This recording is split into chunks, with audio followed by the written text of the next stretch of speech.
We're all here. Thanks, Mary, for coming today. I'll get it. Okay. Call this meeting to order. We'll do a roll call, please. Aaron Gill.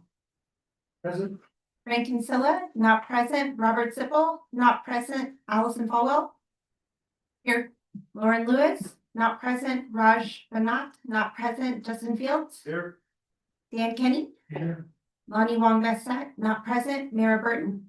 Here. Ed Von Rennen. Here. Joe Henwood, not present. Beth Fricksdale. Here. Mary Patterson. Here. And we have a quorum. Okay, well, I'll turn it over to any public comments. I will turn it over to any public comments that we have now, online or in person. There are none. Thank you for that. And there's no one here in person as well, too. So we will now move forward to the approval of minutes from the March 23rd meeting. I move we approve. I'll second. Who's the chair? I am the chair. Want to take a vote, please? Motion made by Dan Kenny, seconded by Allison Falwell. I'm going to call the vote. Aaron Gill. Approve. Allison Falwell. Approve. Justin Fields. Approve.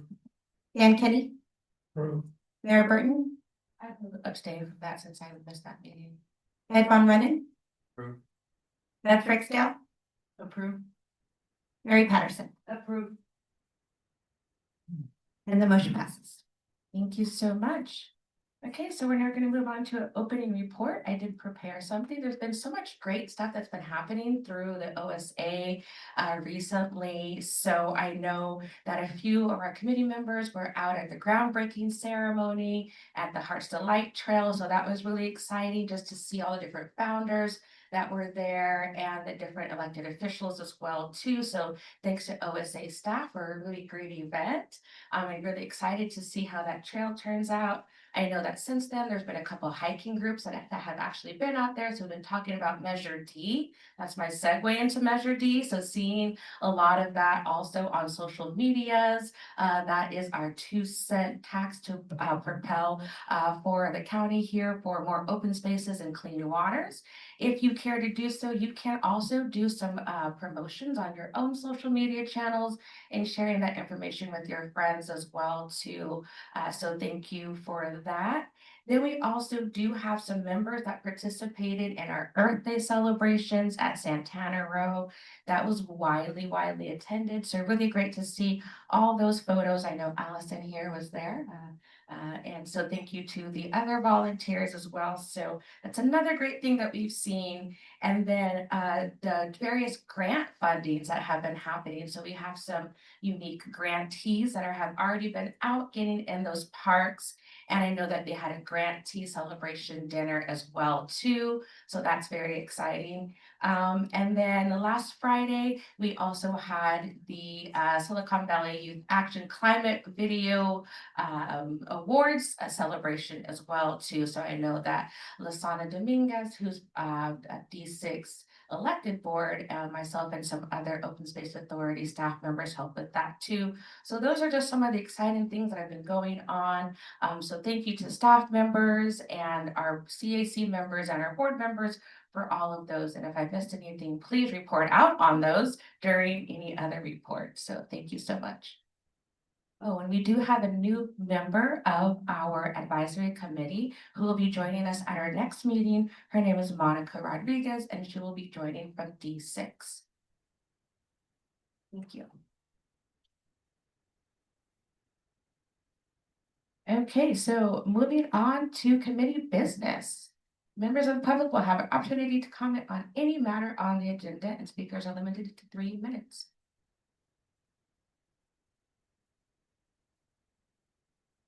And is anyone online? There's no one joining. Okay, so we will move into the next. I love this part, providing updates on the integrated pest management and feral pig management programs. Really excited. I know we're going to have a lot of questions. I know Mary and I were listening very intently to the beaver presentation. And so hopefully we'll get some great nuggets here in the feral pig removals. Awesome, thank you. Hello, thank you. I'm David Mock. I'm our Natural Resource Technician 2, and it's my pleasure to be in front of you guys today, members of the Citizens Advisory Committee. I've oftentimes done report outs for our IPM program to our board. This is my first time getting to share this information with yourselves, so really glad to see everyone here and to be here today. So our integrated pest management program consists of activities to control non-native species, including plant species and animal species. So today I'd like to give you a little brief introduction to what that means and some of our activities since about 5 years ago when we adopted a new policy and manual to guide our IPM work. So our IPM manual describes IPM as a science-based decision-making system used to designate and control pest populations to limit their impacts as well as risks to people and the environment. We as staff are charged with carrying that out, and we do that using different means, including herbicides, mechanical methods, and manual methods, as well as cultural methods. Our cattle are one of our major management tools for grasslands. And we're also beginning to work prescribed burns back into that program as well. You can see on that photo, there's some of our volunteers, gloves and shovels out pulling invasive plants with us. We'll talk about that a lot more tonight. They're one of our force multipliers out in the field to get this work done. That is actually stinkwort, Detrichia graveolens. It's a particularly nasty plant, and due to the time of year that it grows, the best way to get rid of it is just manual methods with volunteers. So some of the key components to making our IPM program run that we sort of began implementing in a more focused way in 2021 and have continued to use in the meantime are CalFlora, the Early Detection Rapid Response Program, and our volunteers. Our CalFlora is basically the brains of the whole operation.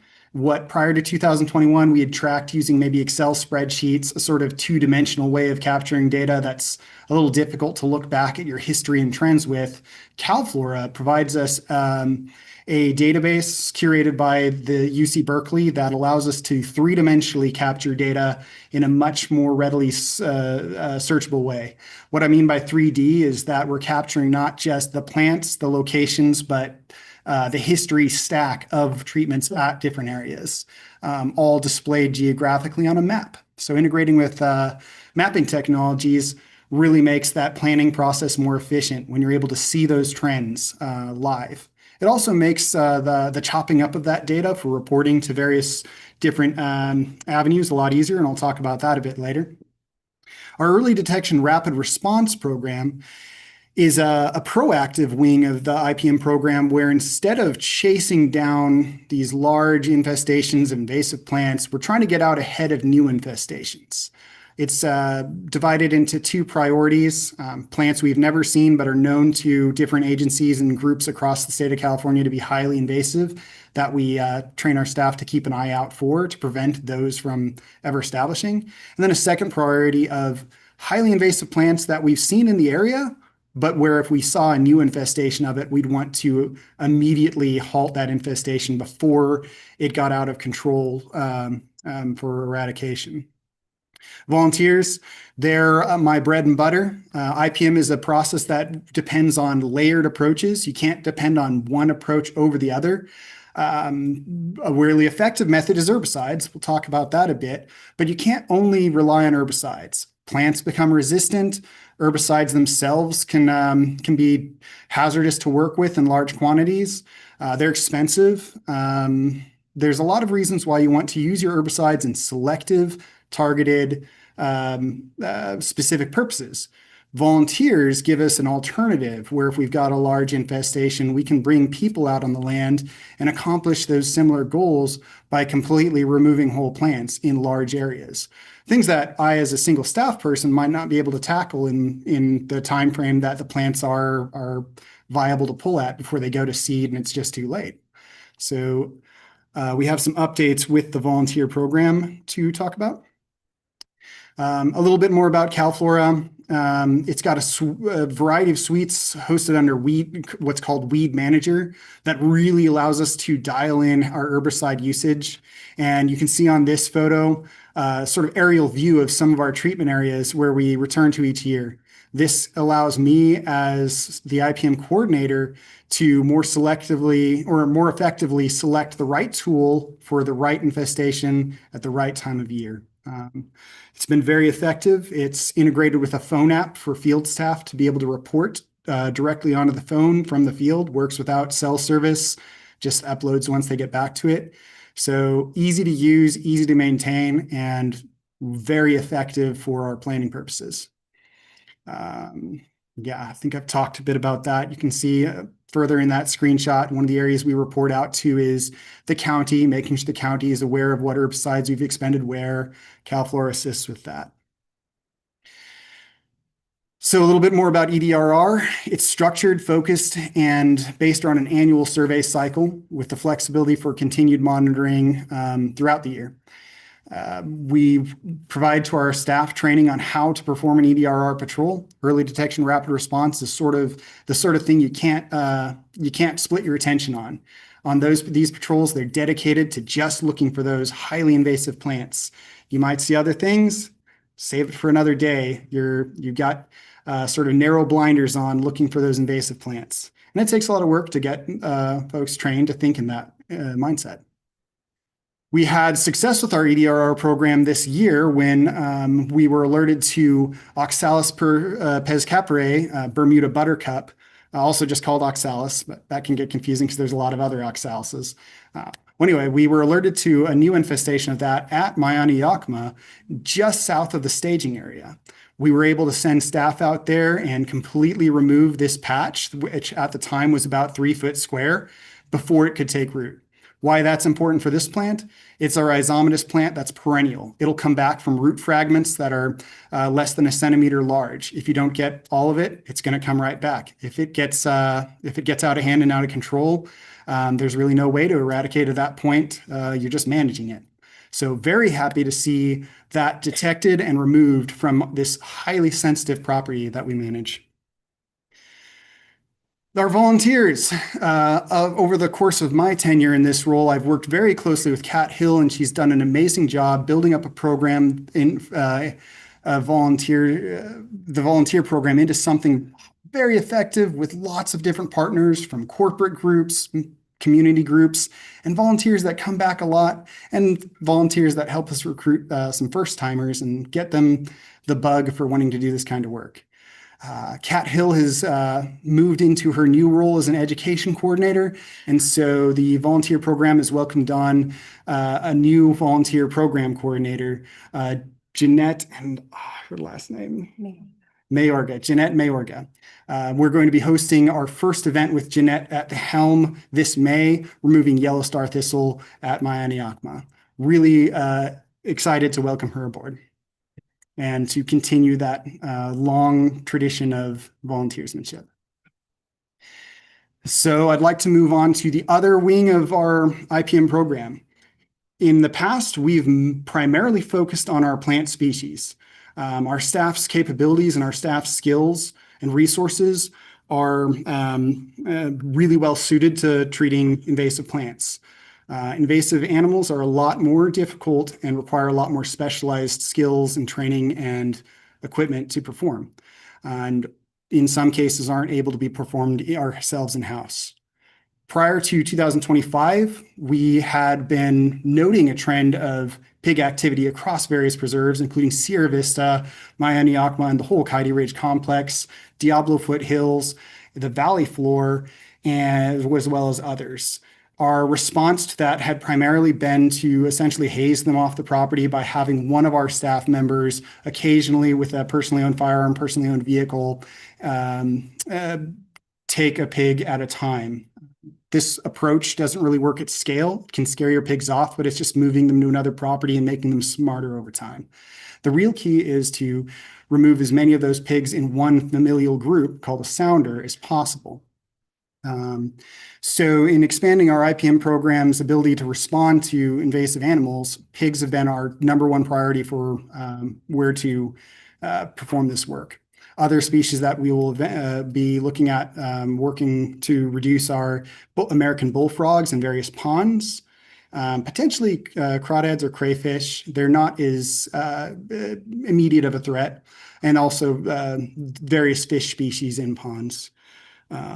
So it's now been 1 year since we began doing this work on feral pigs. I'd like to give you a bit of an update about it.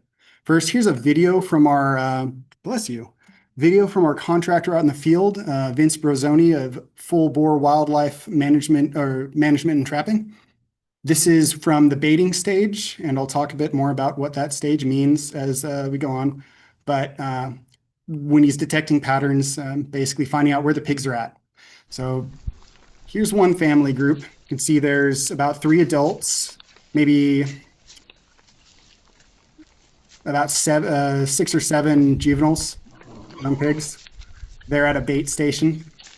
They'll roll around in large groups like that, multiple large groups, just doing a whole lot of damage. Some of the places we've seen them are Miami-Yakima Coyote Ridge, where we've seen damage to sensitive species. If you see that white flower up on the top of the screen, that's fragrant fritillary, one of our sensitive species. In late 2024 or early 2024, our staff detected damage to one of our only patches of them at the preserve. There's about 4 or 5 satellite patches of fragrant fritillary, and this large one was just completely dug up. They act sort of like rototillers, going after root plants, grubs, and other things that they're trying to forage out of the soil. Below that, you see at the entrance to Coyote Valley Open Space Preserve, a really tilled up area underneath one of the oak trees that could eventually damage that legacy oak and cause harm to it. And some damage at one of our restoration sites, that one that's sort of hard to see. There's some yellow flags there. It's the 4th photo down. Some plants we had installed with school students at Kuzia dug up and had to replant. That represents a pretty big investment to have lost. And then we see down at the bottom another large group of pigs. All told, there's about 12 or 15 in that group. That's at Sierra Vista, where they roam fairly freely. The activity seen in Coyote Valley Conservation Area is of particular concern because one of the ways pigs are damaging to the ecosystem is to damage waterways, creeks, stream banks, anywhere they can wallow. And they can also, while they're looking for food in agricultural fields, damage crops, and also present a food safety issue for those agricultural growers. Just a close-up of that fragrant fritillary. You can see several of the bulbs that picked up out of off the ground. A sensitive species that each one damaged represents a major impact to the species. In 2025, we initiated a contract for 3 years worth $243,921.21. That 21 cents is important, with Vince Brozoni as the agent. He's operating 4 traps at Miami-Yakima and 1 trap in the Coyote Valley Conservation Area Master Planning Program area. His annual cycle is generally that in January through February, he'll be scouting for trap locations for pig activity, getting them acclimated by baiting and trapping, or establishing the traps, putting bait in them, getting the pigs acclimated them in March through May, sort of the phase we're in now for this cycle. At the end of May, he'll assess pig activity, check if there's alternative locations that might need a trap versus the ones that we are currently trapping at. And then throughout there will be a first round of actually trapping the pigs, euthanizing them on site with firearms, and then we're starting that cycle in the summer. The summer cycle looks very similar. End of August, another assessment's made, and then the fall, if weather conditions and site conditions allow, we can perform another cycle. And then in December, he sort of takes a break for weather, gives us an end of year report, summarizes his work to us. Some of those, just to visualize where those locations are at, This is a little, do we have a laser pointer? Don't? Here. Oh, we can do it on the laptop.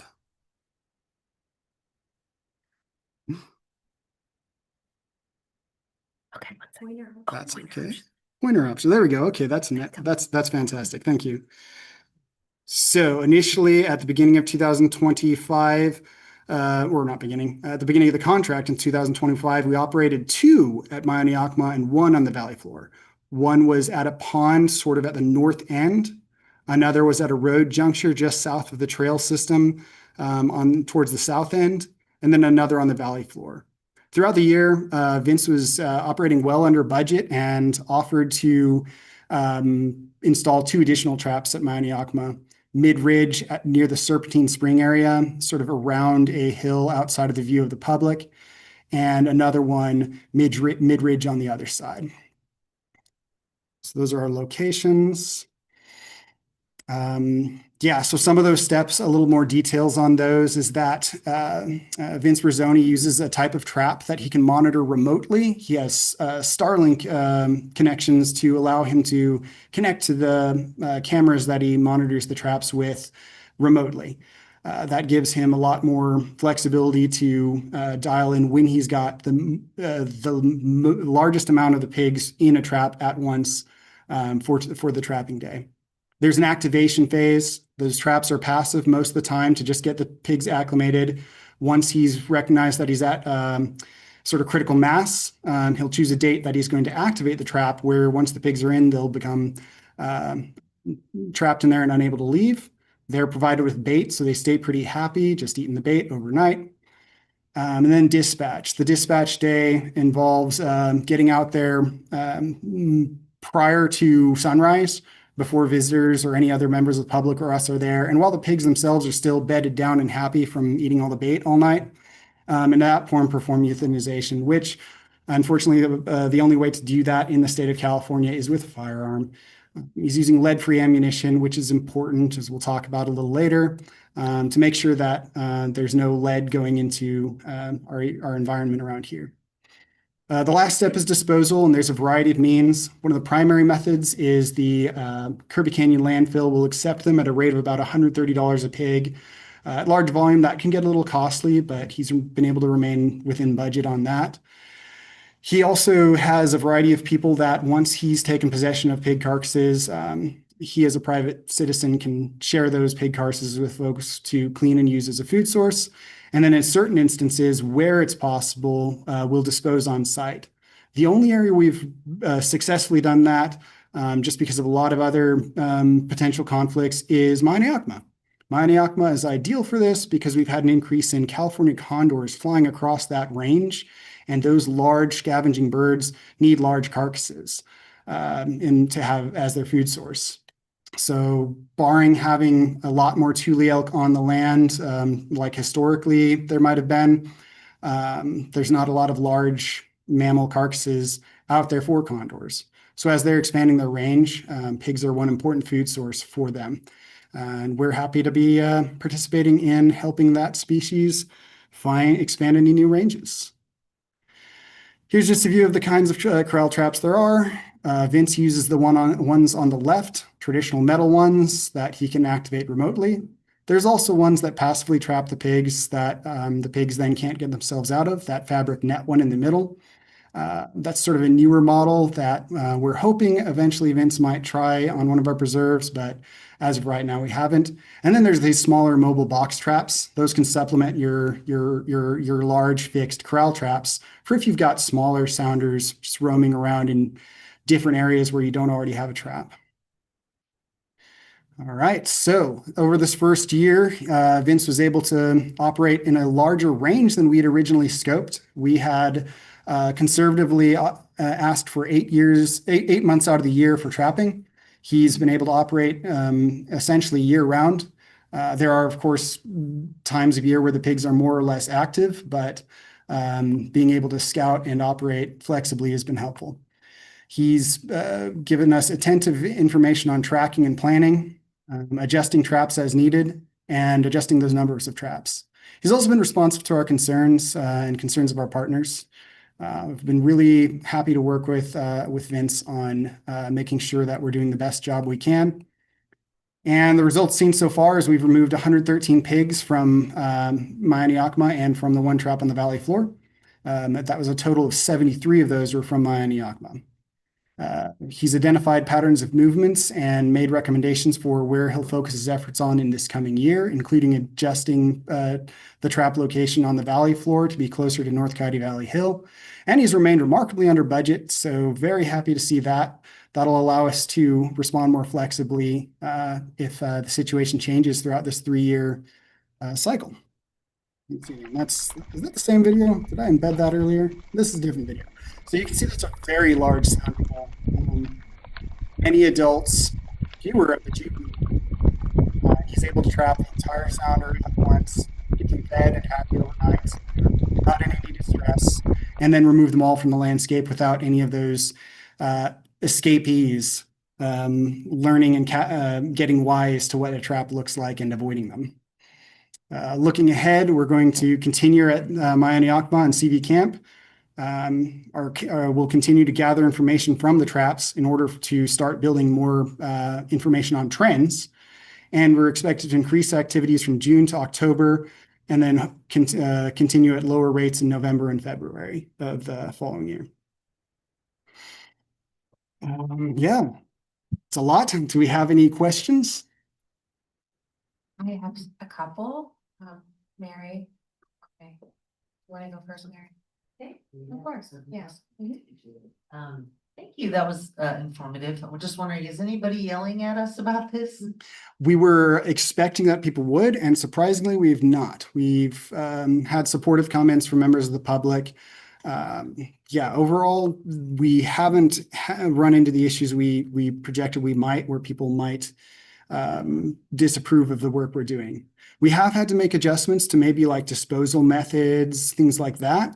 But no major complaints about the program itself. A lot of this is a credit to Vince Brazzoni being very responsive to the sensitive nature of our preserves and our how we interact with the public. So his timings of when he operates and his locations he operates at are very discreet. He operates his trap in parts that aren't near the active trail system, and he operates at times of day when the preserves are closed to the public. In order to prevent some of that conflict. Through the chair, may I add one thing? Just that this is Aaron Aber, Natural Resources Manager.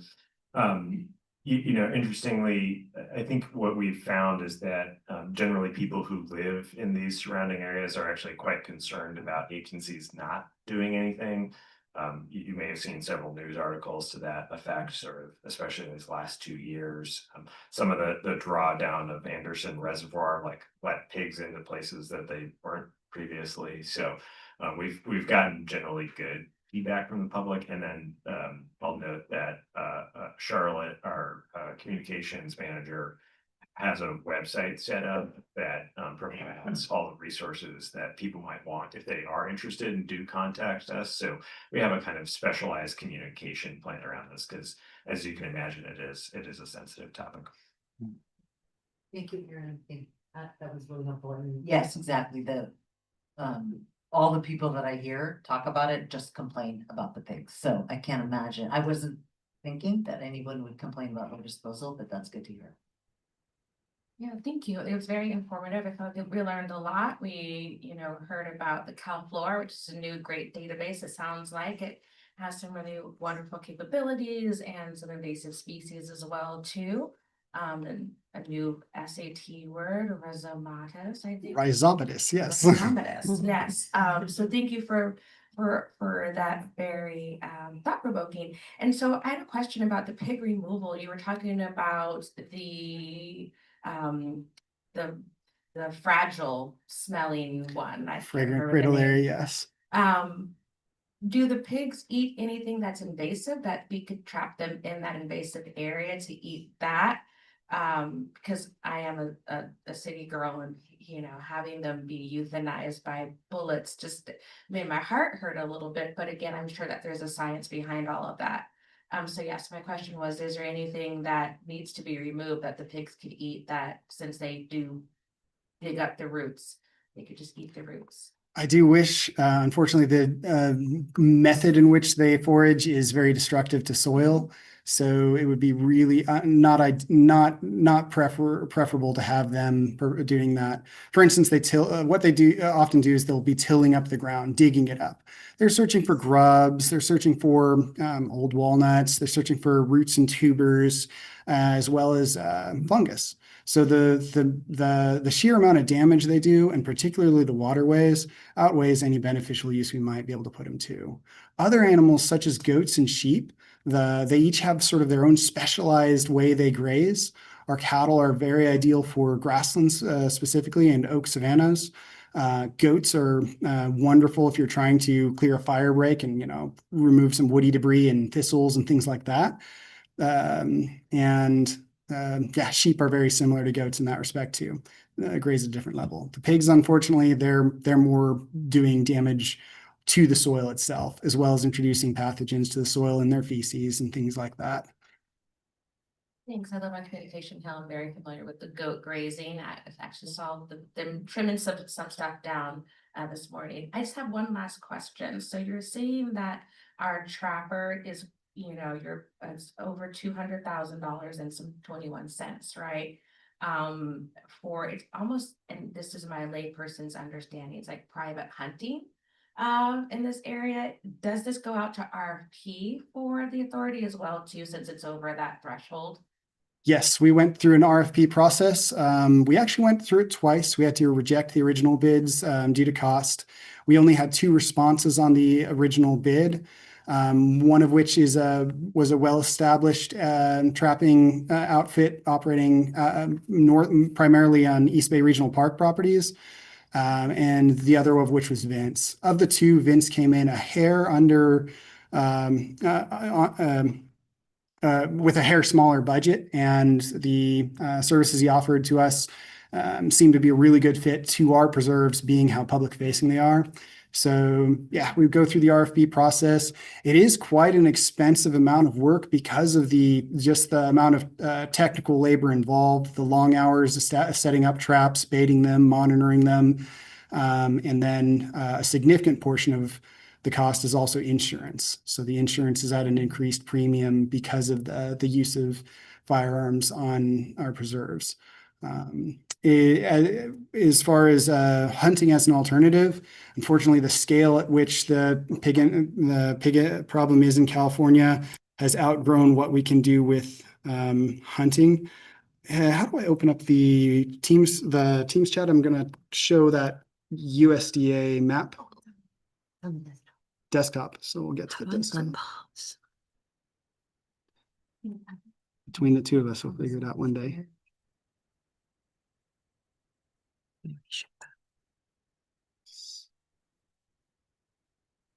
And where you wanting to get your Desktops, videos? yeah. Actually, this one is a map, and it'll be an image on the desktop. There it is.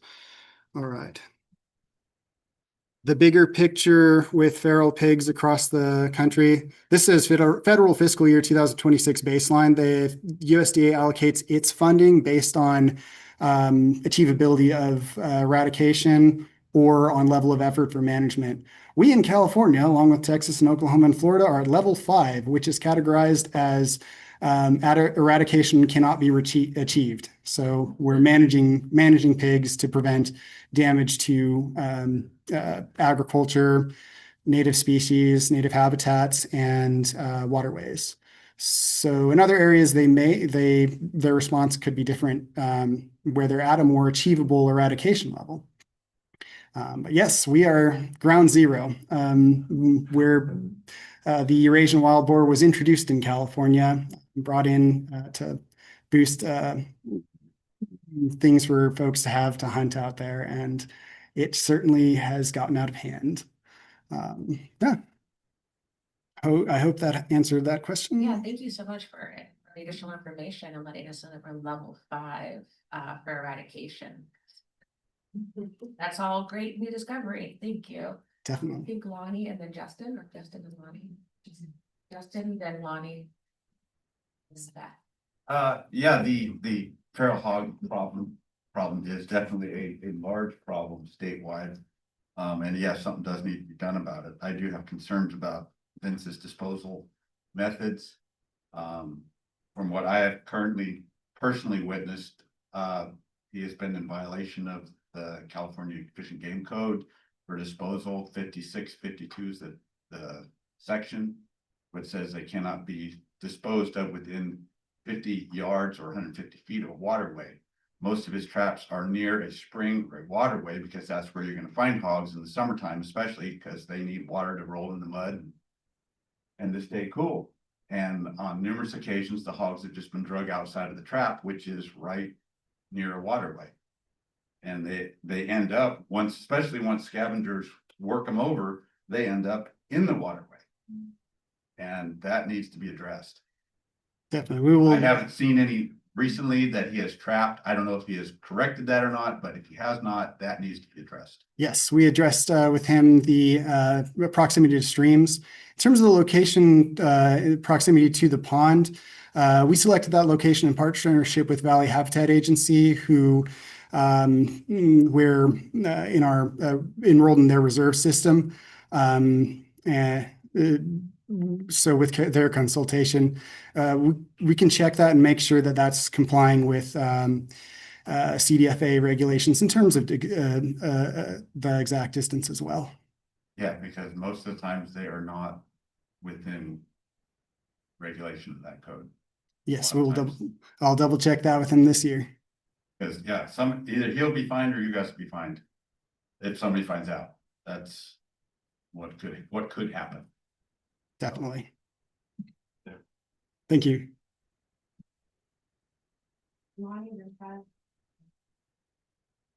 This isn't really a question for you, but I recall there was a couple of individuals who were here maybe a meeting or so ago that were complaining about the feral pig situation. And I feel like of course, the meeting they should have been here for. I don't know if they should be notified or told. I think they were talked to. So I just wanted to bring that up because I know they were very much concerned because they were in the middle. They were in an area where they couldn't get help from anybody because they're kind of like right on the line. And I think they were bringing up this issue along with other things. So I'm just curious how to go back and look at our notes, hopefully share what exactly is being done and if they can be part of that conversation or at least know what's happening. That's all. I agree. Follow up with people's concerns is important. Yeah, We've received physically visited us. It was very serious for them. We've received visitors from trail users where a pig charged one of them. It is an increasing, as we get increased visitorship to preserves as well as increased pigs, there's a lot higher chance of those those dangerous interactions with what is a large aggressive mammal. Yes, they were homeowners. They were living they were very upset about it. Yes. Yeah, through the chair, we did talk to them Okay. after that meeting. I and, recall. yeah, I mean, I think there were some general just like get to know them. I think they were part of a neighborhood association, and then we shared our sort of general program. And as David described, we sort of trap a little bit more regionally. It's not, something we're doing in people's neighborhoods for obvious reasons, but the pigs move around Coyote Valley in particular, and so we're optimistic that our trapping efforts there will, directly benefit those folks too. Thank you. Thank you. And yes, one of our hopes is, I didn't mention this in the presentation, but one of our hopes is that with our partners performing trapping as well, Valley Water partnering with USDA to provide their trapping and VHA working with their own trapper on their properties, our hope is that we can gather more data on how these pigs are moving, where they're moving to, and have a more effective response across the county. Hopefully, and this I don't have a good way to measure, but hopefully that could have effects for areas outside of our preserves, such as along Coyote Creek bike path. If indeed groups of pigs are moving from those areas and those neighborhoods up creeks into our properties where they can be trapped, hopefully that can have a long-term benefit for those neighborhoods as well. At this time, there's not a great way to measure that other than anecdotal reports. So I definitely welcome anytime the public provides us reports on sightings or gives us some feedback on how our work is doing.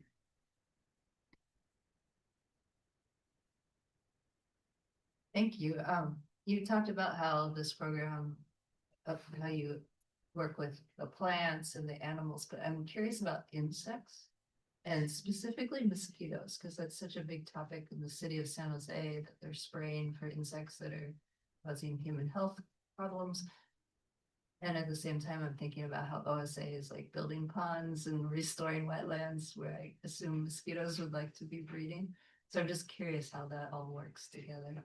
That's a very good question. Thank you for bringing that up. There are quite a few insect species that we are keeping tabs on.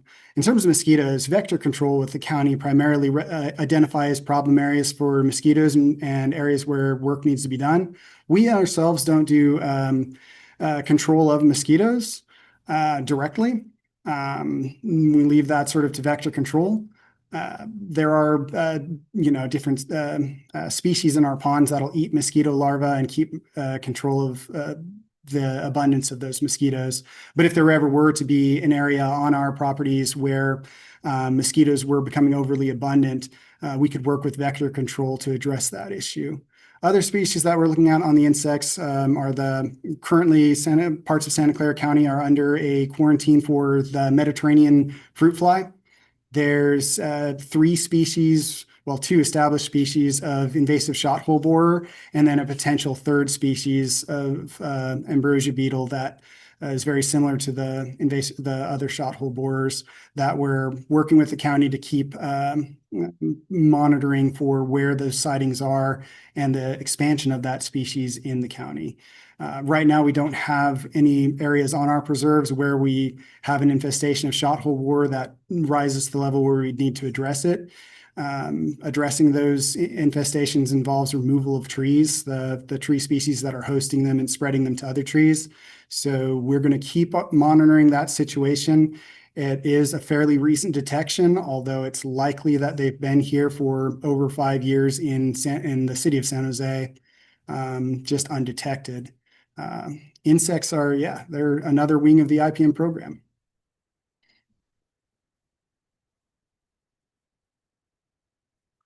Just curious with the pig carcasses, do you have any idea what kind of percentage are used for scavenging, end up in the dump, and that are used for food?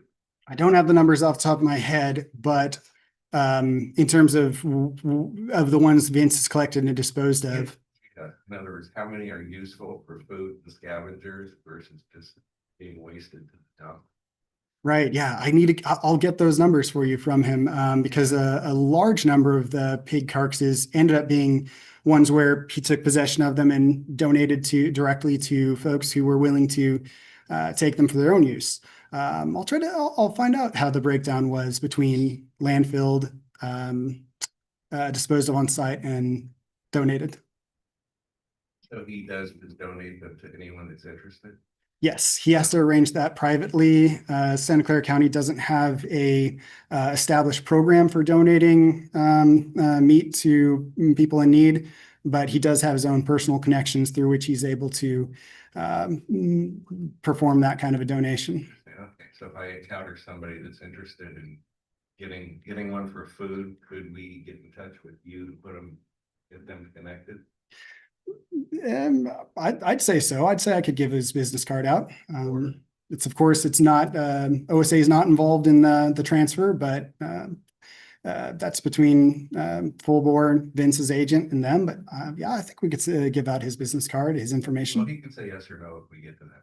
Yeah, absolutely. Okay, thanks. Great presentation, Dan. Good luck on everything, it's probably hard to go ahead and actually understand what the population of the feral pigs is.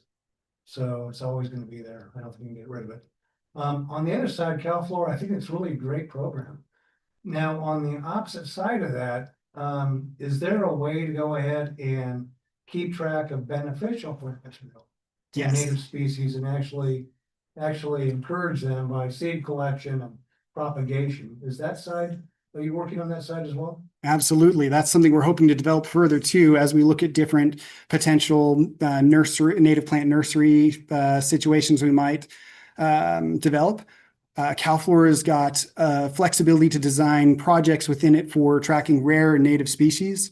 and get that same tool out to the hands of staff or to people who might stumble upon a native plant out there.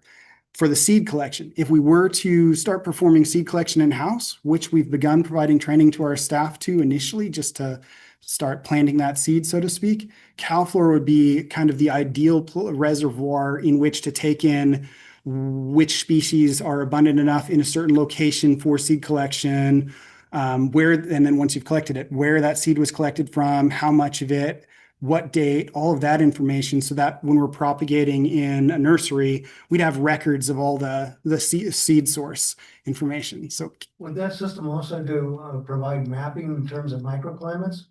That would actually be more supportive of certain species? that I would probably have to overlay the microclimate layers from our ArcGIS with an export from CalFlora. CalFlora is working on an API. I forget what that stands for.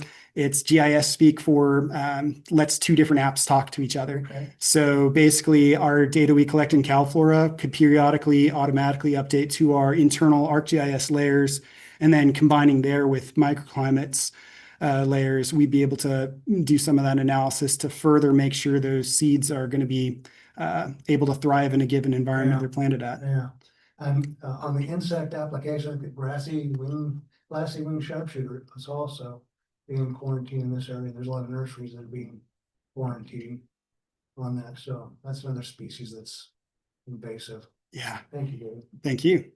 Thank you. Yeah, thank you, Madam Chair. Mark Landgraf, Assistant General Manager. I wanted to make one point.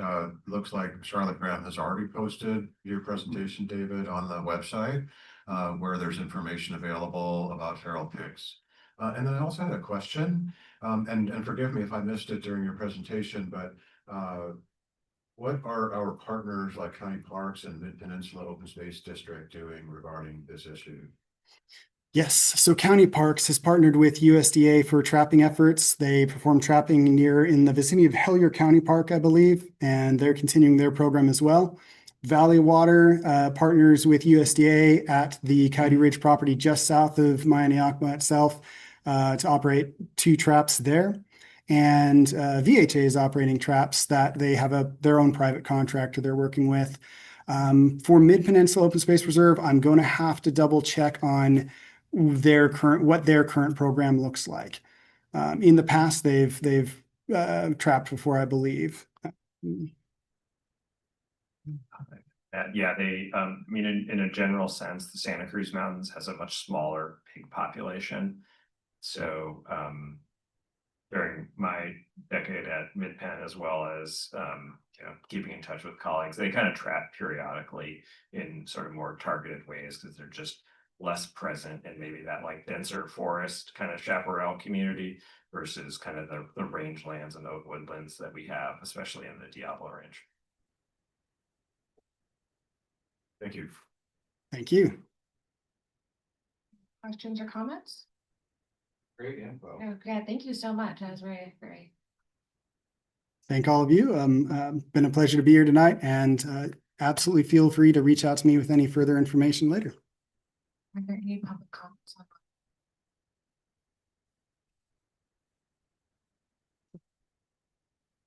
They're not. Thank you so much, David. Thank you.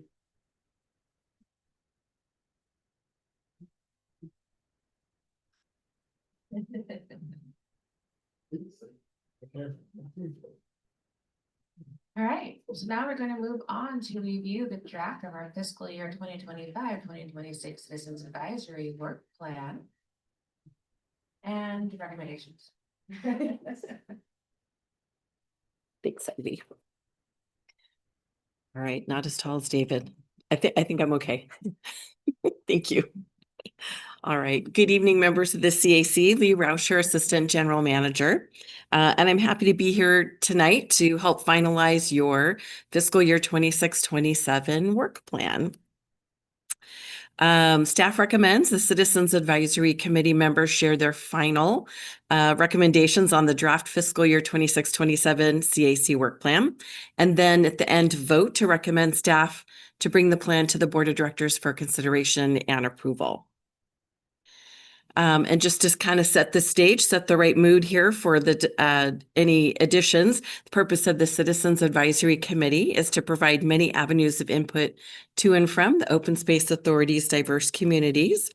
And the way that the Open Space Authority CAC committee members show up for the agency, for example, are by educating members of the community about our mission, goals, purpose, initiatives, and projects, making presentations to the public and attending community events, and sharing community trends, insights, and ideas back to the community's staff and board. The work plan has 8 objectives on it, and you'll see them all here represented on this slide. One note I want to share is Mark and I did make one update to objective number 3. Let me get the title of that for you, which is provide input on and support community engagement efforts for the active planning, design, and construction, long-range planning, and natural resources department projects, including the Coyote Valley Conservation Areas Master Plan, which is also known as CB Camp. That's a nice, really long objective. We had to pick the. Yeah. I know. It was really challenging actually to make the slide, trying to squeeze it all in here.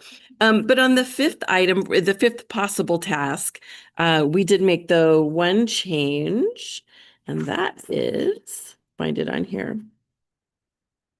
It says help staff build relationships with new and existing partners, and we added and stakeholders through networking, initiating introductions with relevant point persons, and sharing ideas and relevant information. So it was just broadening it to say, in addition to partners, we added stakeholders.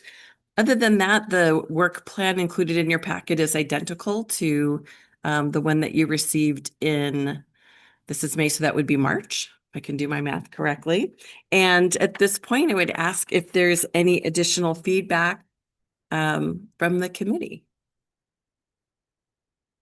I'm sorry, I missed the March meeting, but I know that during previous meetings, we had talked about the grant program and how the CAC receives the update of who had been funded with the small grants, and that there was some desire to have input on the smaller grants. And I say that like the $75,000 and less, because those ones are the direct connections that we are making with our communities, and just wanting to know which, about those grants versus the larger capital improvement grants that we get updated on and provide input to. So that was my feedback, not really a question, more of a comment, but that would be my suggestion as well too, is having those smaller grants come before the committee for our feedback on those as well. Thank you. I will definitely pass that along to the program team.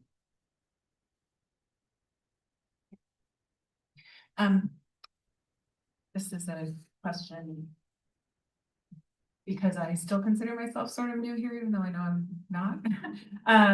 Has there ever been discussion in the past about a minimum expectation in terms of a number of activities that CAC members are engaged in and an annual and a year? I mean, there's lots of objectives here. Have we ever talked about the expectation as part of being a member in good standing is that you do at least 4 activities a year that would map to one of these areas? Just curious what conversations about that have been in the past. That's a great question. Not to my knowledge. I don't believe we've had those conversations here. There isn't anything in the CAC handbook, for example, that that describes a minimum amount of activity or a maximum for that matter. If that's a conversation this committee wanted to have, we'd be happy to help agendize it. Just thinking about it, it's not in our handbook, and I didn't know if that was because there'd been discussions about it, and it was something that there was no interest in. But other committees and boards I sit on, there are minimum expectations in terms of number of activities in which you participate and support the work of the organization. And so there's a lot of work being done, and there's a lot of need. And so I was just curious, and we can take this offline or put it as an agenda item for another meeting, perhaps, if there's any appetite for that, but about our responsibilities and making sure that we're doing our part, both within the meetings, but also outside of the meetings. And I know everybody's very active, but and setting that as an expectation as we recruit new CAC members. And yeah, if I may respond to that, Madam Chair, thank you very much for the comment, Allison. I think if that is something that the CAC would like to entertain, it seems like that could be a good item for a future agenda to discuss minimum expectations. There's certainly always a need to have engagement throughout the year. And we know everybody's busy, right? So sometimes there are limitations on people's time, but it would be great to have a standard for at least to work towards for all CAC members. I really like that. So maybe we can consider that for a future agenda. I think that would be appropriate, and also for thinking about making that a future agenda item. I think that having a full list of calendars of planned events, and I know that you all maybe can't tell us from January to December all the things that are going to be on the calendar, but really being able to look ahead. Because I know that the newsletters come out and there's so many great things, but we all have competing priorities, and soccer and cheer and baseball and active children and whatnot. So having, I think, a calendar that looks ahead, that we can say, okay, I definitely know this Saturday I don't have anything else going on, and I can definitely be here, I think would be very, very helpful than that those 1 month in advance notices. And Madam Chair, I can, I can respond to that as well, because I know staff have been working on doing more of that advanced planning internally for the next quarter's worth of events coming up. So I think what you're describing is definitely possible. Yeah, I understand the want to have CAC more involved, but look how many vacancies we have here. People aren't here tonight. How many times do we have a vacancy, a position that's not filled? And if we're gonna start saying, okay, you gotta be at 4 or 5 different events per year, we're gonna have a lot of vacancies if we're gonna start bumping people off if they don't show up. Yeah, I guess. So I mean, I understand what you're saying, but that's the other side of the coin. Yeah. And I guess What's a thought I had. I totally understand what you're saying. And just to be clear, like some of the things that are listed on there are a lot of options here. They're not even things that require going to an event, or, it could just be simply providing input on something or responding to there are lower hanging fruit in terms of time and effort commitment at some of these options. And there's lots of options that would fulfill a lot of these objectives that aren't even listed here that I'm sure we could all come up with. So it's just kind of a conceptual, philosophical question. But your point is well taken, and I don't disagree with it. Just to jump on that, I remember we have had this conversation before a few years ago at this point, but it was that discussion because, requiring individuals to do things. But I do agree that there are some low hanging fruit, and I think there's other things we can do, such as digital sharing and educating on how people can participate in that way. I think we can talk about it and we can open it up. But yes, so I remember that conversation, but it is a concern. So don't want to have a barrier for those who are participating on the CAC, but Possibly some middle ground in terms of what Allison's proposing, which is great. Some middle ground is actually recruiting from friends and people who have interest in this to go ahead and participate in some of these events as well. So I think the participation is the key. And it's a matter of trying to go ahead and involve the community into the participation, so it just doesn't fall on the shoulders of CAC members. So maybe that's an avenue that can be discussed, as well as how do we recruit and how do we bring more people into participating in one event or maybe 2. That might go ahead and feed into the demand and appetite of having more volunteers too as well.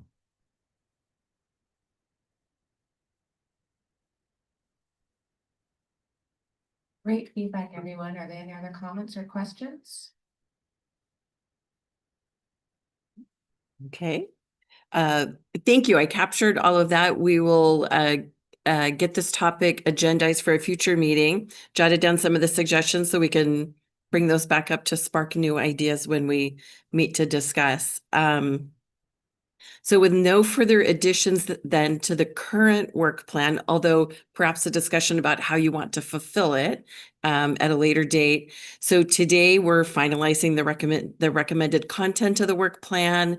You're going to vote in a minute to take it to the board. Then on June 25th, staff will present your work plan to the board for review and approval. And then when you meet again, July 27th, we'll report back to verify that indeed the work plan was approved and that it's ready to be started for the new fiscal year. And with that, we recommend that you go ahead and take a vote to recommend staff bring the draft fiscal 26-27 CAC work plan to the board of directors for consideration and approval.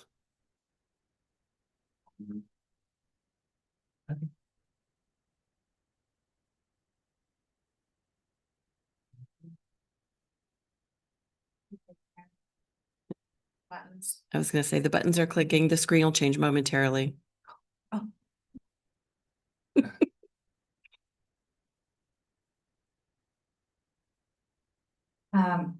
Aaron Gill, Approve. Allison Falwell, Approve. Justin Fields, Approve. Dan Kenny, Approve. Lonnie Wong Bissett, Approve. Mayor Burton, Approve. Ed Von Rennet, Approve. Beth Brigsdale, Approve. Mary Patterson. Approve. Motion passed. Great. Thank you. Thank you. Congratulations. All right, not the final, but one of the final things on our agenda here are receiving the presentations on potential energy project at Coyote Valley. Thanks, Mark, for bringing this to our attention. Yeah, thank you, Madam Chair. So good evening, CAC members. Good to see you all again. Mark Landgraf, Assistant General Manager. And yeah, I'm going to be talking tonight about the proposal for a battery storage project in Coyote Valley that you may or may not be aware of, but that's been quite a bit of work on our part here these last few months. So just to start right out, there we go. The red rectangle that you see on the map here is private property. It's a 126-acre property. That's the Lester Foster Ramelli ownership, if anyone here knows those owners. It is surrounded on three sides by permanently protected land. That one to the right of the red rectangle is the recently acquired Coyote Fields that Post just closed escrow on last month. And so the proposal is for a 40-acre portion of that 126-acre site. On this map, it would be, at least what we're told currently by the proponents, is that they're anticipating putting it on the upper right corner of that rectangle. And we don't have an image of what their specific facility looks like, but they've told us it's individual like shipping containers filled with each its own battery that total 350 megawatts of power. And given that description, we believe it would look something like the proposed Solano County battery storage project, which is also a similar size that's in the inset there on the right. So I'll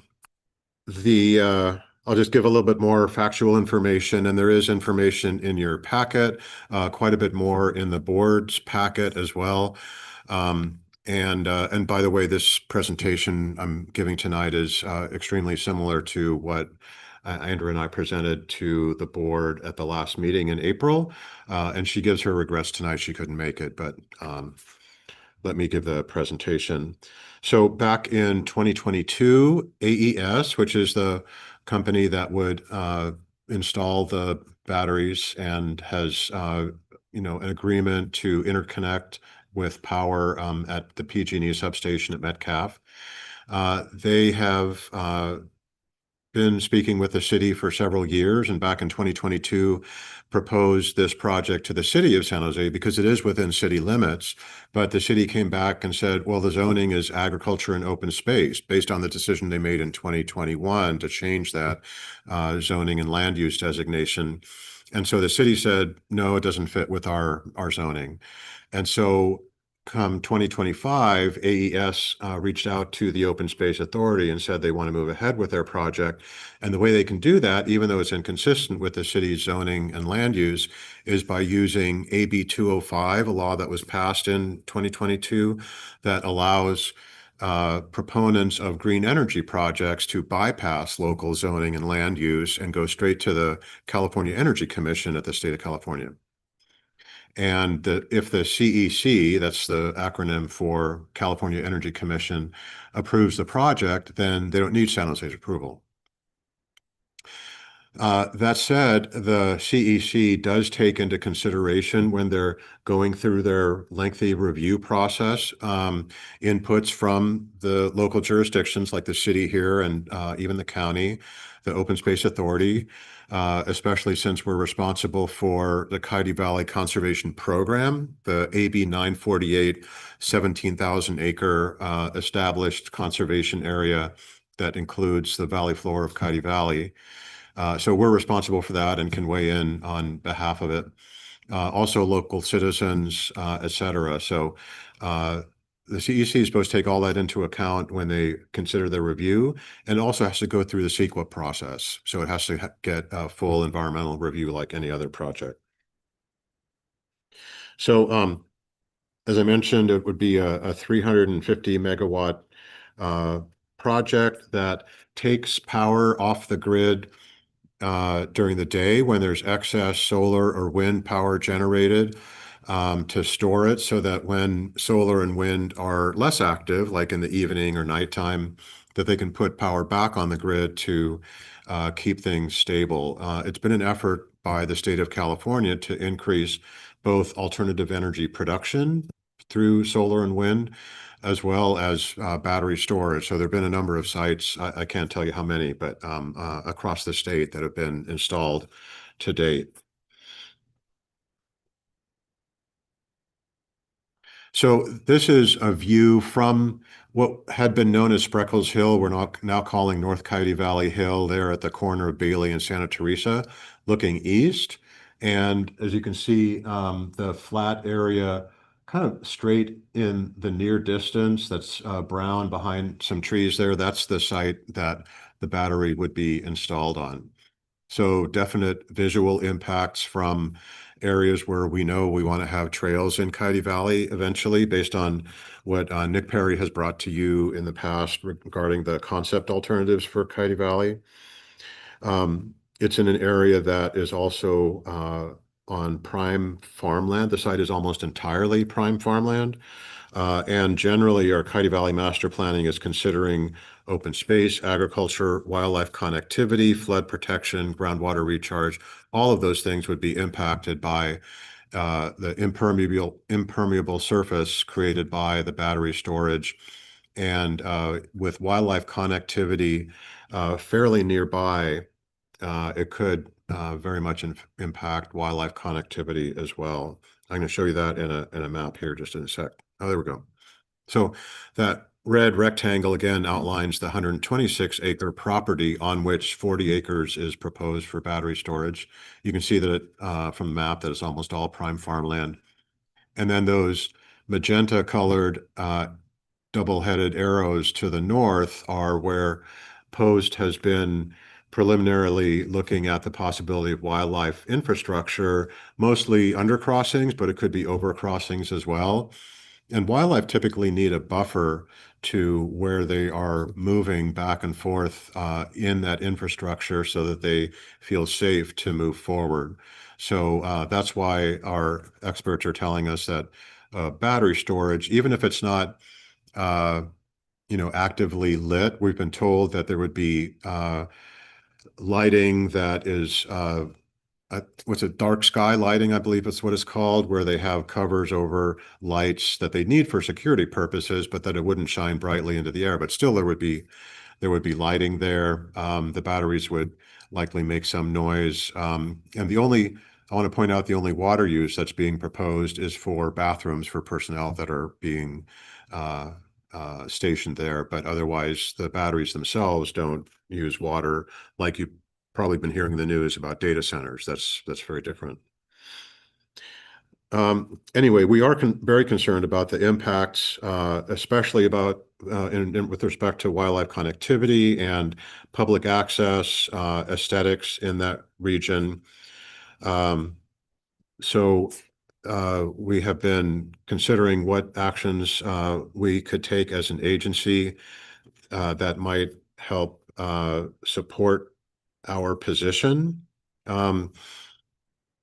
One thing I also wanted to mention is that the wildlife connectivity actions that are being considered by Post, we're working very closely with them, but they're also working with Caltrans, VTA, San Jose Department of Transportation.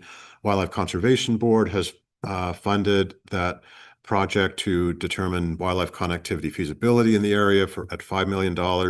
So there are a lot of public agencies invested in this, in the wildlife movement in this corridor. So let me move on so another point that our consultants are considering is, well, how much demand is there for this particular battery storage?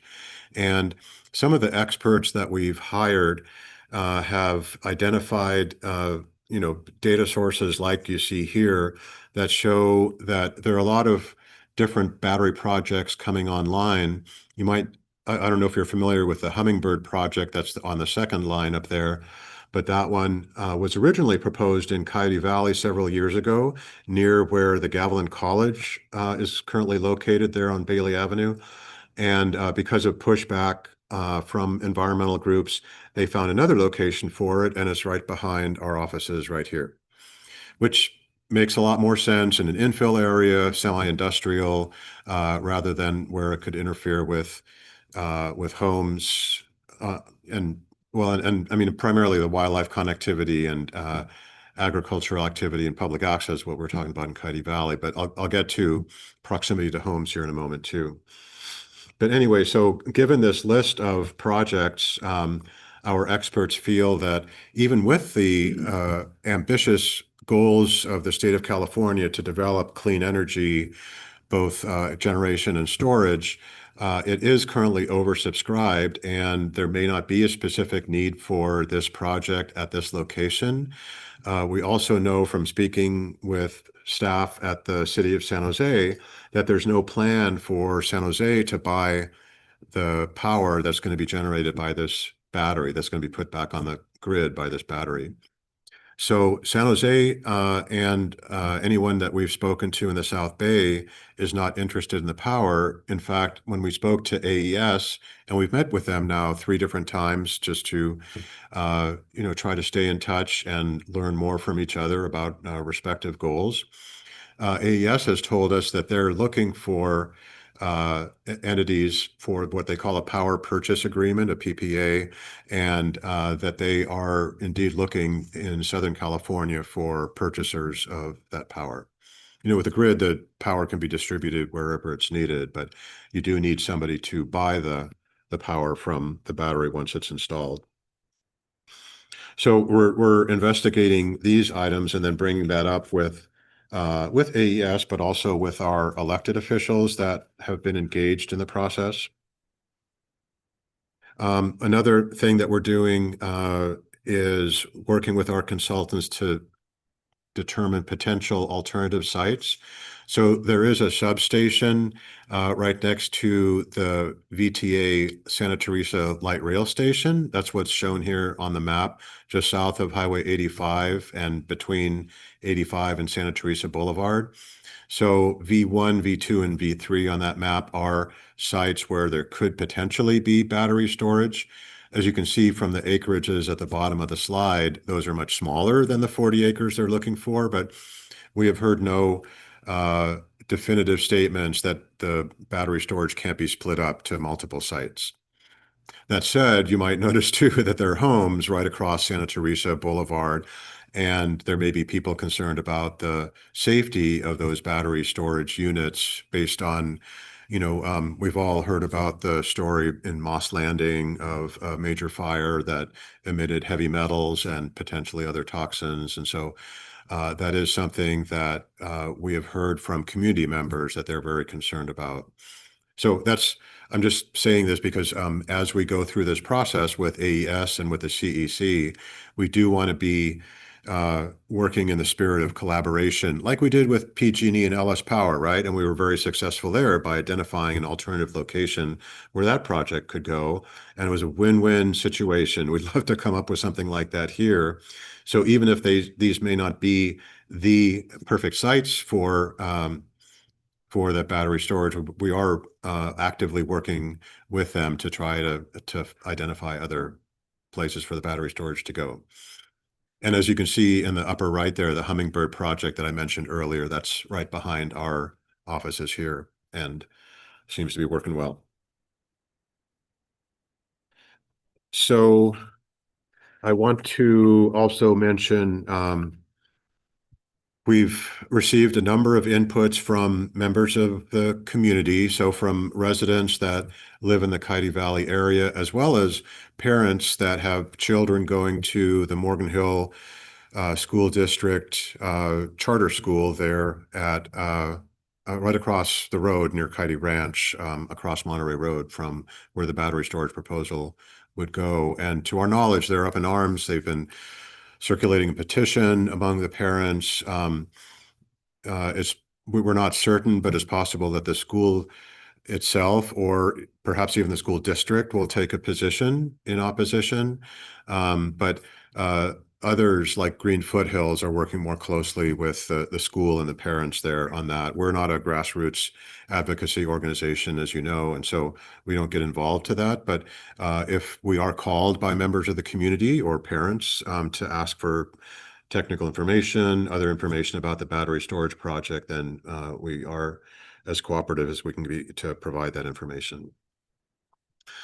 Also want to mention, we've had conversations with Senator Cortese, Assemblymember Pellerin, Assemblymember Calra, San Jose Councilmember Pamela Campos. This is in the proposed site anyway, is in District 2 of San Jose. All of them have been supportive of our leaning towards opposition of this site. Senator Cortese and Assemblymember Pellerin even submitted letters from their office directly to the California Energy Commission in opposition to battery storage in Coyote Valley.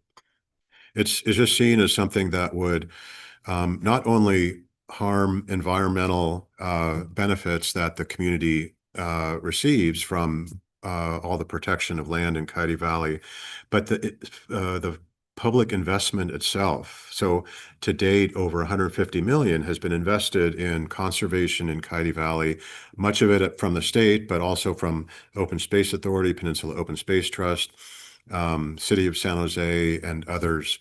And something that interferes with that activity could undermine that significant investment, both public and private, really.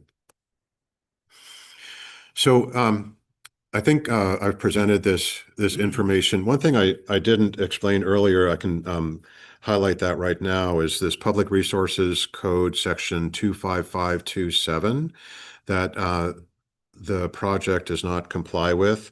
So that Public Resources Code section states that where a project is located on specified natural resource lands, the California Energy Commission must find that such use is not inconsistent with the primary uses of such lands, and there'll be no substantial adverse environmental effects, and the approval of any public agency having ownership or control of such lands is obtained. So there's no public control of those lands. They are private land. So the landowner is free to do what they wish, but in order to get that CEC approval, they do have to go through compliance with this Public Resources Code section. So that was one other thing I wanted to point out. Other than that, there's more information in your briefing memo. I think I've talked at you long enough, but I'm certainly happy to answer any questions and provide more information if you like.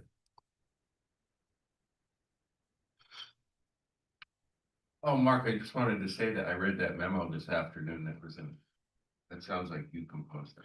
So I thank you for that compliment. I'll take the I'll take that as a very strong compliment, but it goes to Lena Drape. She wrote the briefing memo and she did a fantastic job with it. So I'll make sure she knows. It was very clear and concise. It was a lot compressed into a small enough area where you didn't lose interest. And it was very clear and explained everything very well. I really like that. Is that something that's just going to be presented to whoever needs to know it? Various agencies and the commission? Yeah, so great question. And through the chair, the briefing memo has been distributed to San Jose City Council members that we have spoken to about this and have expressed concern about the battery project. The 5 county supervisors and our entire state delegation, I believe even our congressional delegation, Great. so they're aware. Great. Yeah, that was really well written. Thank you. Yeah, I'll convey your thanks to Lena. Thanks, Mark. Good luck with the project. Good luck with this. It's 127 acres there with the Lester property next door. Do you know what it was the O'Connell Ranch, what that sold for, or O'Connor? You know what per acre price went on that for? Just to the south? Yeah, you're testing me. So the O'Connell property is what's now known as Coyote Fields. That's the one that was conserved immediately to the south. And that was 71 acres and it was about 5 point something million. Okay. So if you wouldn't mind doing the math for me, I can. Yeah, no, that's fine. Okay. So is there a chance that the Lester property and the property adjoining can be purchased? Absolutely. And there have been multiple conservation organizations in the past that have approached the landowners, or Lester, Foster, Romelli group of owners, and they've been unwilling to sell. So, but they have been approached, yeah, at market value. So, and the parcels you've identified near you is roughly 12 acres or 12 and a half acres. Do they need the full 127 for this project to produce the 350? So they have said they need 40 acres of the 126 or 127. And so initially it wasn't clear what they planned to do with the remaining 80 odd acres. But lately they have proposed that, that could go into conservation. So, that'd be great, but that still doesn't alleviate the impacts from the 40 acres. Okay. And it looks like, looking at the graphs and stuff, looks like Moss Landing is taking a huge amount of battery storage.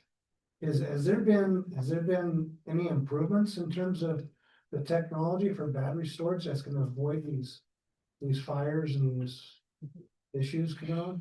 Yeah, so I'm of course not an expert in that kind of technology, but what we're told by the proponents, and I'll make that clear, is that the technology has improved significantly, and that the kind of disaster that happened at Moss Landing, where batteries were stacked on top of each other within the facilities, that's not something that can happen here. Thank you, Mark. Yeah, thank you for the questions.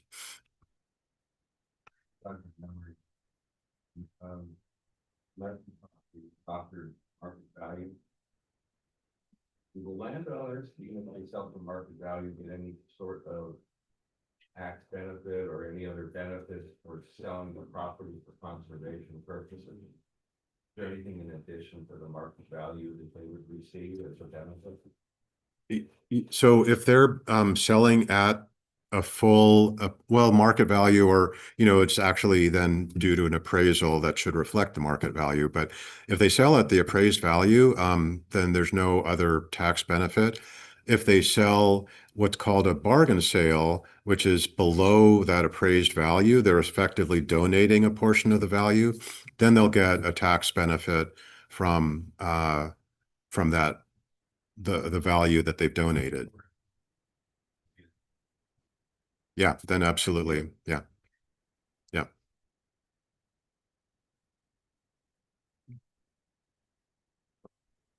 Any other comments? Are there anyone online? Go ahead. Okay, thank you. I will note. Oh. so much tonight. Sorry.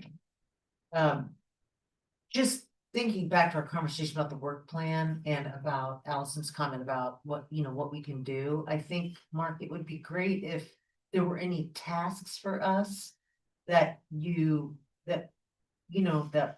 that would be distributed in specific ways, like, is there messaging? Is there something that we could say? Is there somewhere we could show up?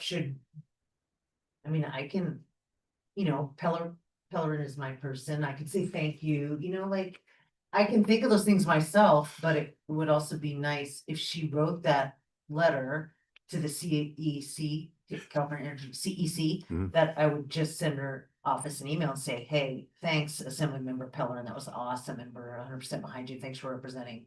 Thanks for being such a cool person to represent me and my interests as one of your constituents. I'll vote for you next time. Wait, I just did because of my ballot. So anyway, I think though that kind of specific stuff would be super helpful, and that's the kind of thing where I would totally jump on that as a task as a responsible CAC member. Yeah, I really appreciate that, Mary. And through the chair, I think what you're suggesting, Mary, is a perfect way to reinforce what our elected leaders are doing for us, is to thank them, ask them if there's anything else that they can do to push back on battery storage. You can also mention to our board members that you're in support of their work to oppose this. And I did want to mention that at the last board meeting where we discussed this topic, the board asked to come back and discuss further. So that'll be at the May 28th meeting. That's next week. So you can do that as well. Councilmember Campos would be another elected official that anyone here on the CAC could approach and say, yeah, we would prefer not to have this, if that's your opinion. Be honest with yourself, but if you are of that opinion and want to support the Open Space Authority as it opposes this battery storage project, it's another good avenue to take. But yeah, really appreciate your comment. What's the date that this decision will be made? So thank you. And again, through the chair, that is not yet known. In fact, the application hasn't even been submitted to the CEC yet. We were told by the proponents that it'll be submitted in June. You still have to do an environmental review, right? And then environmental review, all kinds of other review by the CEC hearings. And we have, the Open Space Authority has submitted a letter so that we are able to participate in pre-application conversations, and much like we did with the CPUC on the Ellis Power project. But it'll take, easily a year and a half for it to go through the CEC. So there will be time for public comment, but sooner the better, I would say, if you want to raise your voice in opposition. Yeah. Is this all state? Is there anything federal can do, like Netta's office? So there's no federal nexus to this approval by the state of California. I don't know, when we apply for state grants, we'll often get support letters from our congressional representatives. They'll do that. But typically what we've heard is they don't like to weigh in on more local issues. Yeah. I mean, you can still talk to your congressional representative about it, but I've done one of Jimmy Panetta's open office hours about once a year, and then I go to Civil Officers Barbecue every year, so. yeah, feel free to mention it, but I think there's less that they're going to do than our state electeds. I agree.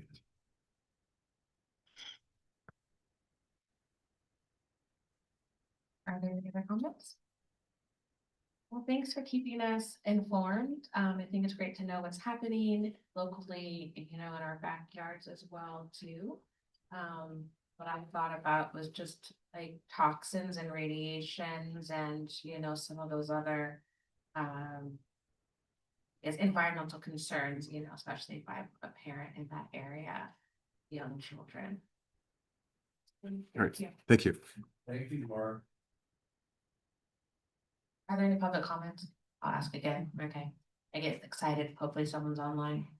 Then we're gonna move into our informational reports. I don't see our board liaison tonight. Is there a report from the board meeting or we'll just move forward from that? Okay. Hello, Madam Chair. Hi, Mark. Mark Landgraf, Assistant General Manager, and I can just give, since we don't have our liaisons tonight, unfortunately, they just couldn't make it either one. But so the meeting on April 23rd, of course, heard the item that I just discussed about battery storage. There were also a number of other items, and I had them all up here a moment ago. Anyway, so I know that there was discussion of approval for the contractor that'll be doing the work at the Heidi Valley Accessibility Trail. And that contract was approved for a little over $900,000 and change to the lowest responsible bidder. So that was one of the open discussion items. I'm just so I have a little bit of a visual aid here, I'm just going to look up the agenda. Okay, well, yeah, please go ahead. Through the chair, if maybe I could get Caroline to cover an item while Mark is checking the others. Caroline, would you like to talk a little bit about the certificate of transparency that was awarded? Yes, give me a second also to get my memory jogged. The authority submitted their required documentation back in December for a certificate known as the Certificate of Transparency. It's got a slightly longer name that I can't quite remember, but the certificate is issued through the California Special Districts Association. They have a number of criteria that the agency has to meet in order to obtain the certificate. And I believe this is our since we started applying for it in 2016, this is we've once again renewed our certificate of transparency. So some of the criteria that are required is having all our board members complete their mandatory trainings through the state, having a number of requirements on the website. So having a lot of financial documents listed on the website, the way our agendas are arranged. So just demonstrating to the public that the agency is transparent in their operations. So yeah, so the our special district rep came and presented to the board with the certificate. And thank you, Caroline, for saving me while I was looking up the other information. So we also received a report from Alex McCoy on proposed property management agreement for the Coyote Fields property that was recently acquired by Post. And so, as is typical, we manage the property on behalf of Post, and it's an agricultural property. So we're really excited to see that stay in agriculture. So the board approved that license and management agreement. And then we also talked about, I think our legal counsel, Bill Parkin, presented to the board consideration of an amendment to the employment agreement for the general manager, and that was approved to extend her term through June of 2027.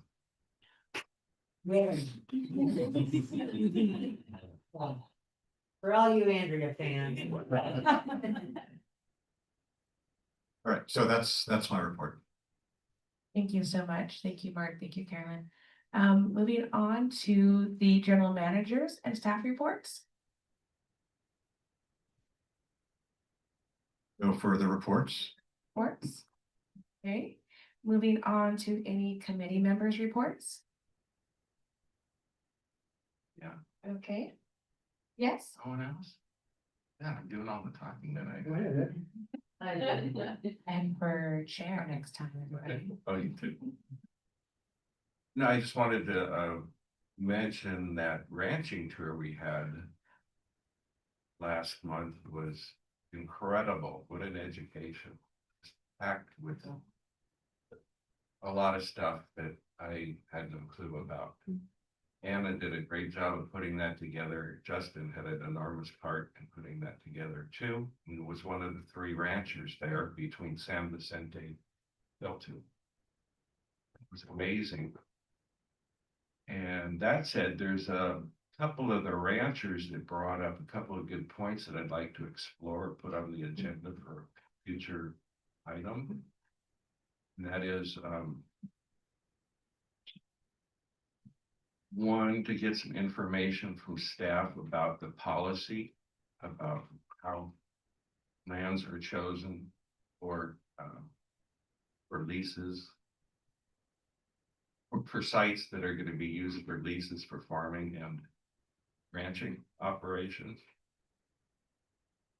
One of the ranchers brought up an interesting point too, that OSA is one of the agencies that does not pay depredation credits on their leases. That is for the loss of animals to mountain lions and what have you. And they also don't give lease credits for capital improvements and repairs to properties that they're operating on. And they'd like to see that become a reality. So I think that needs to be discussed and perhaps passed on to the board for consideration for those lease credits. If I could, through the chair, we actually do give lease credits. There are some other considerations in there, but that is part of the policy. Oh, that's great. So could we get an explanation of Yeah. how that's all? Yeah, we could roll all of that into one topic. Yes, yeah, like how the lands are chosen and available, how they're calculated, leases, expenses, or costs are calculated. I understand they're a fairly good deal compared to other places, but I think knowing all that would be really helpful. I don't think there's a formula in there someplace that they Yeah, figure it out, but yeah. it'd be fun And if to. I hadn't been on that tour, I would never have realized all that and the complexity of it, so it would be good to know. Yeah, I'm gonna echo that same but different. These tours are so amazing, but some of us have day jobs and we can't make it. It would be wonderful if staff could do some kind of highlight reels or short videos or something like that we could see almost like a digital show and virtual show and tell or field trip for us. That can't make it just because there are so many things that are happening.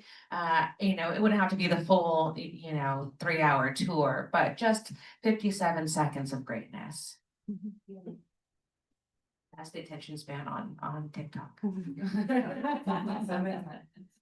It's not even sexy. It's not even sexy. My presentation was a PowerPoint presentation, so that is something I could do. Yeah, we would love that. Yeah. That could be a committee member That is something I report can in do. the future. Yeah, yeah. Not right now. but- No. Another night. Yeah, another night. Yeah. Yeah, thank you. Yeah, that was Thank you. really good presentation. Thanks. Thank you for that. So that's my recommendation. Yes, Mary. That actually, I had a similar comment about the value of that particular tour that we had, and there, it was being filmed, at least our second rancher was being filmed. I can't. You were there, Justin. Clayton, Yeah, Clayton Copeland, we were at San Vicente. yes, That was being filmed, I'm sure. San Vicente. This one was at Calero. Was that San Vicente? Yeah. Yeah, okay. Okay. So one of the staff was there with their phone, and I asked somebody if it was gonna be posted, and I thought I was told yes. God, or was that a different event? Well, anyway, I think it's possible that there is some footage, and that would be helpful, but I would like to actually, how do we agendize something, because I would like to see Justin's PowerPoint. Can we do that, like? I'd like to make that formal request. Not looking right at you, now. Leah, you're looking at me, and you'll put it on, and then you'll send the email saying this was on the agenda, and we'll say, thanks, that's so great. There we go, that's how it happens, Mary. Caroline, you still have the PowerPoint? We do. Okay. Yeah. Perfect. Magic happens. Looks like July 27th, we all will be receiving a presentation from the rest of the fields on the ranching presentation you gave.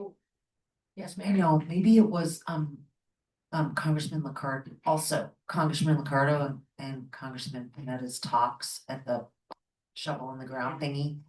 Maybe those were recorded by somebody, and if they were, it would be great to just put them on the website and send us a notice, that's all, if that was the case. Or private website just for CAC members. I don't know. Yeah, through the chair, those speeches were recorded, so we can provide those. Yeah. They were very good. Yeah, thank you. Thank you, Mark. Thank you, Mark. And No, I just wanted to add that the info that I was just asking about the policies and costs and lease credits and what have you. You know, if that's not possible for the next meeting, the following one's fine too, but it'd be nice to have it all at once. But you know, my whole concern is I think we should have these lands available for agriculture where as cheaply, or zero would be the best, but as cheaply as legally possible, so we can encourage as much agriculture and ranching, farming, the whole works as possible. Can I add a little story on that? Yeah. Fairly brief. Brent Kirk, who is Harvey Bear's grandson, Bear Ranch, San Martin County Park. He met with Supervisor Sylvia Arenas, met her someplace and said, hey, I'd be glad to give you a tour of the ranch. You want to come out, let you see what we do, see the ranch? And he did, and he was talking with her, and he was commenting on what he pays, you know, how much he pays. And county parks are astronomical, the rates that they charge. And that was discussed at the field tour. And, you know, she kept saying, you pay? And he hadn't, it took him a couple times of her saying that Tori actually realized that she's actually questioning the fact that he was paying the county parks to graze on the land when county parks pays Joe Goat Farmer over here to graze other portions. And, you know, she's like, well, that's not fair that we're paying one guy and the other guys is paying us. Oh, wow. So she actually, I think, brought it up at a supervisor meeting that they want to explore that more. Good for her. To try to change their policy is what they're charging. I don't know where it's gonna go, but that was brought up at a supervisor meeting. I hope you're following that, I guess, right? To see how it Yeah. progresses. Yeah, good. Yeah. Thank you. That would be great. thanks for that. That's kind of cool to know, and so I think it's always helps to understand the economic development that happens, you know, here in the county and in other areas as well too. Yeah, Keep that agriculture, yeah. make it attractive, you know. Keep disappearing too fast, let's keep it active. Encourage more. Definitely gonna get some goats for grazing on these hills, everybody. Let's see, moving on to any committee members' reports. So we received a report from Justin that he'll report out at the next one. Then any subcommittee reports, if any? No, I don't see any. No public comments one last time. Oh, through the chair? Yes. I was wondering if Ed might also like to talk about the backcountry trails. Oh. You were quite busy that week, getting out, Yeah, seeing the those- properties, which is fabulous, but I didn't know if you wanted to say a couple Back-to-back words on days. that. Yeah. The trail planning and campsite planning for Rancho Cañada del Oro, I went on that with the land use meeting as a ordinary public run, not an official representative. And that's very interesting out there, took the 4-wheel drives up there where they're planning the campsites and all the trail options, and it's a great plan. Looking forward to seeing how that plays out. And from what I understand, the cattle will be grazing among the campers in the campsites. Yes. Well, hey, Don't bring in they buffalo. don't have to. We're grazing season. They don't have to camp if they don't like that, sharing the cows land. Yeah. talk about your homesteading, right? Right here. Anything else that you would add? That's great, thanks. Yes, Mark? Yeah, thank you, Madam Chair. And I apologize, there were a couple of things I did want to mention that I didn't do earlier in the GM comments. Just briefly, one thing I wanted to mention was that, because we only meet every 2 months, right? There's been quite a bit of activity these last 2 months. One of them that was very exciting was the Coyote Valley Discovery Days, a series of events that took place at many locations throughout our jurisdiction to build awareness about Coyote Valley itself and the master planning process the agency is leading. Get people to fill out the survey, get other inputs, and have have a number of activities. I know that there were CAC members that volunteered for some of those activities. Really appreciate your participation. Many board members participated too, especially on Earth Day at Santana Row. That was one of the biggest events that we've held, I think, in our history in terms of outreach. And yeah, Ellison, I believe you were there, and had a lot of really terrific feedback from families, especially parents whose kids participated and really enjoyed the activities, learned a lot, got more connected to nature at a shopping mall, which they didn't anticipate going there. But it was a really good venue for us to be at. Hope we can do things like that in the future. But there were many other events over the past 2 months that were really successful and have had now, I believe the latest count is close to 1,000 inputs to the survey that people fill out for Coyote Valley. So very successful series of events. And then the other thing I wanted to mention is that last week there was a Together Bay Area conference in San Francisco. It's an annual conference that a number of staff attend, and it's really a great way to reconnect with people that are passionate about conservation, and it's anywhere from public agencies to nonprofits, individuals who are interested, and especially brings in a lot of young people. I served as an ambassador for new attendees of the conference so that they could be welcomed and introduced to other people and feel part of the conference. One of the panels that I really appreciated the most, I wanted to highlight here, is where Secretary of Natural Resources Wade Crowfoot was up in front of the group of 500 or so people with representatives from hunting and angling groups and the Statewide Cattlemen's Association, tribal partners, to talk about how each of them contributes to the 30 by 30 goals of the state of California, which are often seen as more exclusive, where the state's trying to see 30% of its land and water protected by 2030, right? And it's for biodiversity, but also for public access.